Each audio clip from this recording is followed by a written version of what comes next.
Hello and welcome to my channel. Try This as a series breaking down a certain game or playstyle of a game. Today we're going to be talking Commander and breaking down Dihada, Binder of Wills. Like my Jared video, this deck doesn't assume you've bought the precon for this commander. You'll see some cards that are included in that deck, but I normally build all of my commander lists from a template I made and go from there. If you bought the precon, then hopefully this video will give you some ideas for new cards to include. I break up my videos into chapters covering a variety of deck aspects. Go ahead and navigate to whatever you're specifically looking for. You can find them in the description or in the timeline. If you enjoy this content, then please consider liking the video and subscribing to the channel. It really helps other viewers discover the content I produce and is a great way to show support. With that said, let's dive in. Dihada is a planeswalker commander that costs 1 red, white, black and enters with 5 loyalty counters. She has a +2 ability that reads, up to 1 target legendary creature gains vigilance, lifelink, and indestructible until your next turn. A -3 ability that reads, reveal the top 4 cards of your library, put any number of legendary cards from among them into your hand and the rest into your graveyard. Create a treasure token for each card put into the graveyard this way. Also a -11 ability that reads, gain control of all non-land permanents until end of turn. Untap them, they gain haste until end of turn. Dihada is an interesting Legendary Matters commander with useful abilities overall. Though I feel the -11 Thief effect doesn't really synergize with the other 2 abilities or the given theme of the deck. It would have been cooler to tutor for legendary cards or something like that. However, it does fit her character, so it makes sense on the card for that reason. It's also kind of a shame she's so outclassed by Joda, who was released in the main set. I'll be building a list for him later, and if you'd like to see that, don't forget to subscribe, but today we're going to be focused on Dihada. Honestly, I think she's pretty good. Her self-mill ability gives you some flexibility to pitch legendaries for mana or hold on to them. Since we can choose any number of legendaries we reveal, we can just dump all of them for extra treasures. Her plus ability provides some amazing keywords for any legendary creature. The keywords last until your next turn, which is honestly fantastic. This provides a useful blocker for Dihada and yourself while also giving you some free life gain on your turn.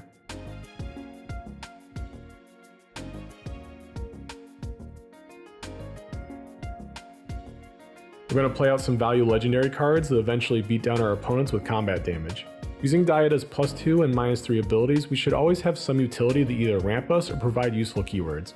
Legendary creatures by nature are generally pretty good for their mana cost. Since they're normally designed for a singleton format, the legend rule is intended to balance the card a bit. This makes them generally more powerful, so we should be able to outscale our opponents. I'm running 1 infinite combo in Aurelia the War Leader and Helm of the Host. Both are legendary to fit the theme of the deck, so we can use them to get infinite combats. Basically, each combat the Helm creates a new Aurelia, who will give us another combat on attack. The new combat creates a new Aurelia, and so on. We'll eventually beat down our opponents in the air with all the angels.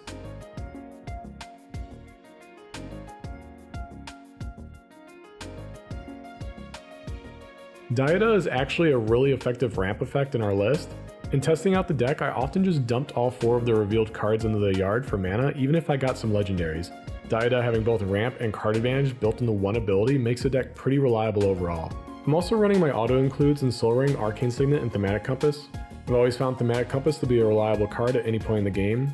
It helps ensure land drops in early to mid game and then flips into a protection land to save ourselves or Dihada. Burnished Heart, Solemn Simulacrum, and Wayfarer's Bubble are all great ways to get some basics to field if you don't have access to green. These cards are some classics and reliable in most decks. Honor Worn Shaku, Relic of Legends, and Mox Amber are all great mana rocks in the list. Shaku is already in the precon, but Relic of Legends is new in the Dominaria set and is great include in this list even if it only works with legendary creatures. 26 of the 31 creatures in this list are legendary, so we should have no problem using it. Mox Amber is pretty expensive now, but in a legendary themed deck is a welcome include. Reaver Cleaver and Sword of the Animist are great equipment cards that fit the theme and ramp us quite a bit. I don't know why Wizards is making so many heavy treasure producing cards. It's kind of insane value that works with any creature. I think Reaver Cleaver is going to be yet another auto include for most red decks.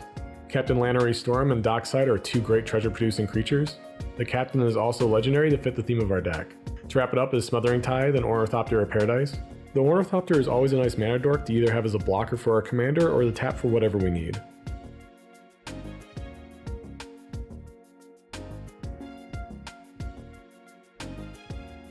Hero's Podium and Shanid Sleeper Scourge both provide great card advantage. Shanid comes in the precon and synergizes really well with the other 34 legendaries in the list, including our commander. The Podium isn't strictly a draw effect, but lets you dig for legendary creatures and also anthems all of them significantly. With 26 legendary creatures, there's a good chance to find one. Neheb and Brina are 2 creatures that have some draw effects built into them. Neheb also generates some mana for us. Brina sees our opponents attacking as well, though we don't get the card when our opponents attack, she does put counters on a creature.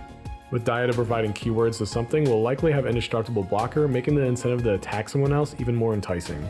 Gaia Reach Sanitarium and Mikokoro Center of the Sea are two lands that can draw us cards, with both of them being legendary that fit the theme and we can get them with Dihada's ability. To wrap it up is Esper Sentinel, which is always just a solid card in Commander. It's cheap to cast and normally pretty reliable to draw us cards.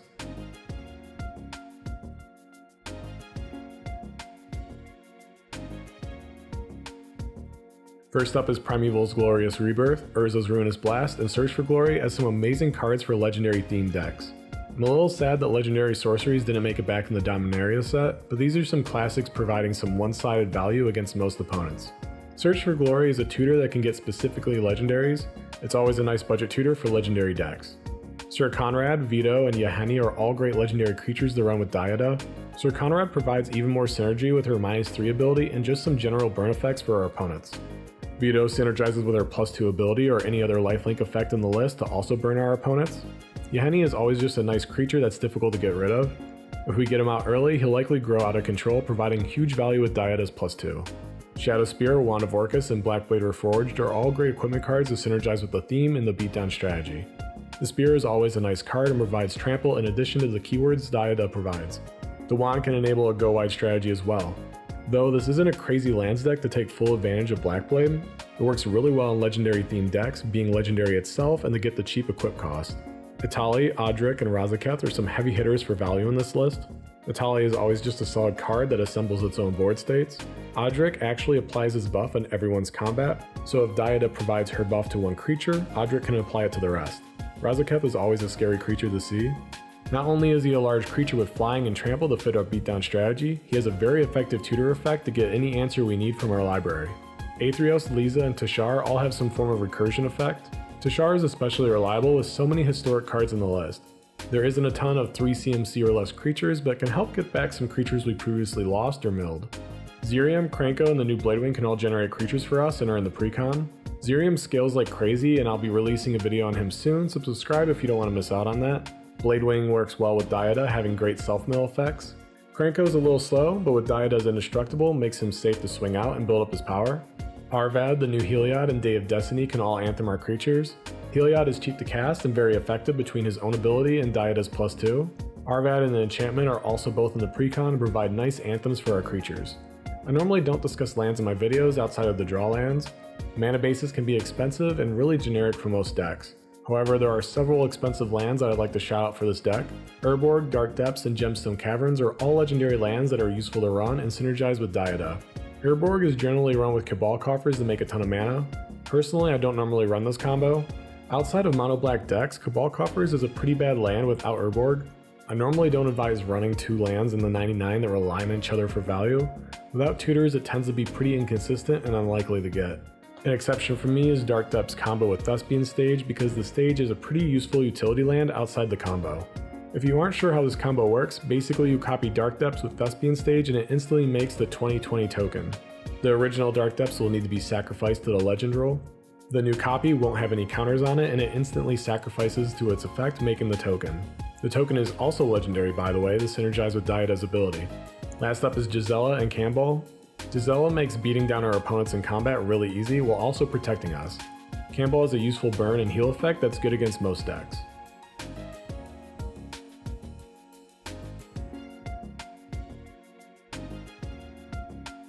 The cutting room floor is where I talk about some cards around or over $10 at the time of recording that I cut from my list for various reasons but are worth mentioning the run.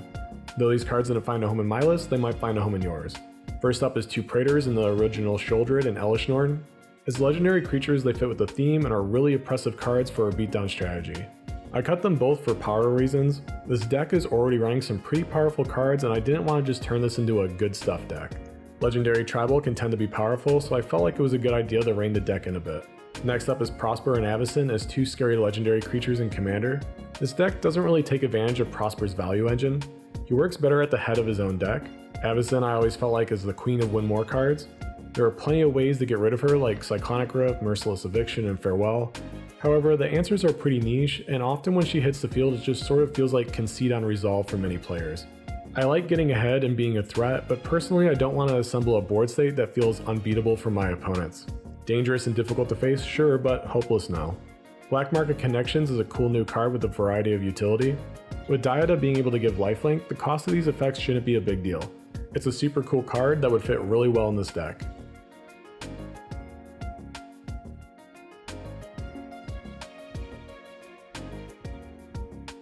First up is Avacyn's Memorial as sort of fair Avacyn for this deck. There's so many legendary cards in this list, it should be a reliable utility card to protect your board state. Though I think this card doesn't really create a hopeless board state like Avacyn does, I feel like Dihada's +2 already makes the high value creatures difficult to deal with. I ended up cutting this card for this reason. However, I think most opponents wouldn't feel beat down seeing the Memorial like I've seen people react to the creature. Next up is Bolas's Citadel as an amazing value engine card.